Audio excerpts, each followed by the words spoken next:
PNTL Husuba cidadão na ser vítima do utilizador inteligência artificial atau queixa. Antes ne utilizador inteligência artificial balung usa ferramenta idane ho di halo montagem ba ema balung nya imagem no publica e media social.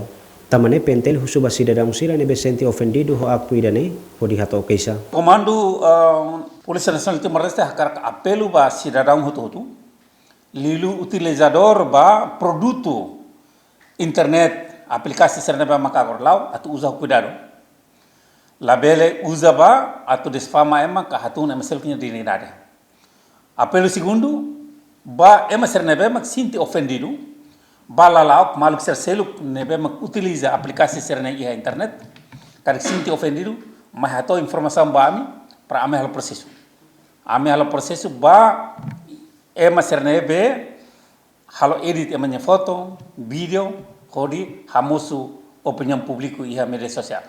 Ita será simu keisa, mas ami encoraja na fatin maluk sernebe mak sinti vítima, sinti ofendido, ba halok sernebe mak ema seluk halo e a mídia social husu atu coopera ho ami hodi foto informação para halo processo.